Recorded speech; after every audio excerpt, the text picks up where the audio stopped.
எந்த வேலை பண்ணாலும் கலக்கலா பண்ணி வைக்கணும். அப்பதான் நாம செய்யற சமையல் மனம் குணம் எல்லாம் நிறைந்து வாசனைக்கு மூக்கு வாயிலெல்லாம் ஜொல்லு ஊத்தணும். ஹாய் ஃப்ரெண்ட்ஸ், அஸ்ஸலாமு அலைக்கும். Welcome to Maharibas kitchen.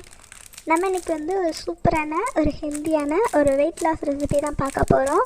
ரொம்ப டேஸ்டியான ராகி அடை எப்படி செய்கிறதுன்னு தான் பார்க்க போகிறோம். ஸோ இதை நீங்கள் உங்கள் டயட்டில் சேர்த்துட்டிங்கன்னா சீக்கிரமே வெயிட் லாஸ் பண்ணிடலாம். இப்போ இது செய்கிறதுக்கு ஒரு மிக்சிங் பவுலில் ஒரு 4 கப் அளவுக்கு நான் கேழ்வரகு மாவு சேர்த்துக்கிறேன். கேழ்வரகு மாவு, ராகி மாவு இது வேணால் சொல்லலாம் நம்ம. ஸோ இது தாராளமாக ஒரு 3 பேர் சாப்பிட்லாம். இப்போ இதில் தேவையான அளவுக்கு உப்பு சேர்த்துக்கலாம். அடுத்ததாக ஒரு 2லேருந்து 3 கைப்பிடி அளவுக்கு பொடியாக கட் பண்ண வெங்காயத்தை சேர்த்துக்கலாம். வெங்காயம், சின்ன வெங்காயம், பெரிய வெங்காயம், எந்த வெங்காயம் உங்களுக்கு ஓகேன்னு தோணுதோ நீங்கள் அதை எடுத்துக்கோங்க.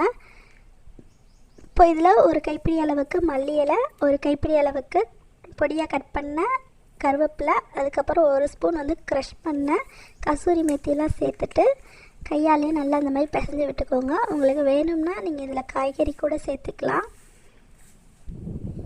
இப்போ இந்த மாதிரி முதல்ல அந்த இன்க்ரீடியன்ட்ஸ்லாம் சேர்த்துட்டு நல்லா இந்த மாதிரி கலந்து விட்டுருங்க.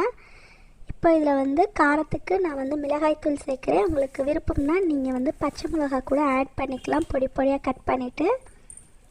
இப்போ எல்லாத்தையும் சேர்த்து நல்லா கலந்து விட்டதுக்கப்புறமா கொஞ்சம் கொஞ்சமாக தண்ணி சேர்த்து இதை நம்ம பிசைஞ்சு விட்டு எடுத்துக்கணும். ரொம்ப தண்ணியாக பிசைஞ்சிடக்கூடாது. அதே சமயத்தில் ரொம்ப கெட்டியாக பிசைஞ்சிட்டிங்கன்னா எல்லாமே உதிரியாக போயிடும். இப்போ இந்த மாதிரி பிசைஞ்சு விட்டு எடுத்துக்கணும்.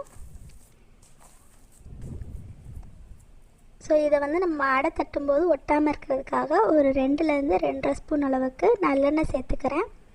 நல்லெண்ணெய், கடலெண்ணெய் இந்த மாதிரி ஹெல்த்தியான எண்ணெய் சேர்த்துக்கோங்க. இப்போ எண்ணெய் சேர்த்து நல்லா இந்த மாதிரி ஒரு 2-3 முறை நல்லா இந்த மாதிரி கலந்து விட்டுருங்க.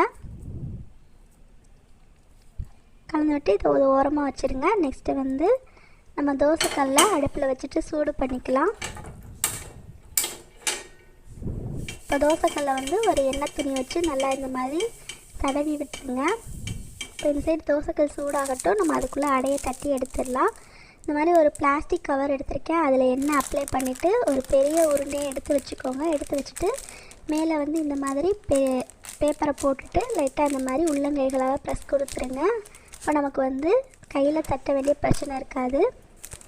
நம்ம தட்டி எடுத்தாச்சு. உங்களுக்கு பிளாஸ்டிக் கவர் ஓகே இல்லை அப்படின்னா நீங்கள் வாழை இலையில் கூட தட்டி எடுத்துக்கலாம். இப்போ இதை தோசைக்கல்லில் போட்டுடலாம். இப்போ அடைய தோசைக்கல்லில் போட்டாச்சு. நெக்ஸ்ட்டு நல்லெண்ணெய் சேர்த்துக்கோங்க. முடிஞ்ச அளவுக்கு ஹெல்த்தியான ஆயிலாக யூஸ் பண்ணுங்கள். நீங்கள் இந்த அடை ரெசிப்பியை வெயிட் லாஸ் பண்ணுறதுக்கு மட்டும்தான் சாப்பிடணுன்னு அவசியம் இல்லை. கை கால் வலி, இடுப்பு வலி, அப்புறம் வளர்ந்து வர பெண் குழந்தைங்களுக்கு இவங்களுக்குலாம் நீங்கள் எதாவது செஞ்சு கொடுக்கலாம். வாரத்தில் ஒரு 2-3 முறை செஞ்சு கொடுங்க. ரொம்பவே ஆரோக்கியமான ரெசிபி. இப்போ 2 சைடும் திருப்பி போட்டுட்டு இதை நல்லா வேக வச்சு எடுத்துக்கலாம். இப்போ 2 சைடும் நல்லா வெந்து வந்துருச்சு. இதை அப்படியே ஒரு பிளேட்டுக்கு ட்ரான்ஸ்ஃபர் பண்ணிடலாம். இந்த அடையை நீங்கள் அப்படியே கூட சாப்பிட்லாம். சைட் டிஷ் எதுவுமே தேவைப்படாது. ரொம்ப டேஸ்டியாக இருக்கும். நான் உங்களுக்கு காட்டுறதுக்காகவே கொஞ்சம் டொமேட்டோ சாஸோடு இதை நான் சர்வ் பண்ணுறேன். உங்களுக்கு ஏதாச்சும் சைட் டிஷ் தேவைப்பட்டுச்சுன்னா சட்னி வெரைட்டிஸ் மாதிரி நீங்கள் வச்சு சர்வ் பண்ணலாம். கண்டிப்பாக இந்த அடை ரெசிபி உங்கள் எல்லாத்துக்குமே ரொம்ப பிடிச்சிருக்குன்னு நினைக்கிறேன். பிடிச்சிருந்தால் லைக் பண்ணிவிட்டு உங்கள் ஃப்ரெண்ட்ஸ் அண்ட் ஃபேமிலி கூட ஷேர் பண்ணுங்கள். நம்ம சேனலை இன்னும் சப்ஸ்கிரைப் பண்ணால் பார்த்துட்டு இருந்தீங்கன்னா சப்ஸ்கிரைப் பண்ணி வச்சுக்கோங்க. இன்னொரு இன்ட்ரெஸ்டிங்காக ரெசிபியோட உன்னை சந்திக்கிறேன். தேங்க்யூ ஃபார் வாட்சிங்.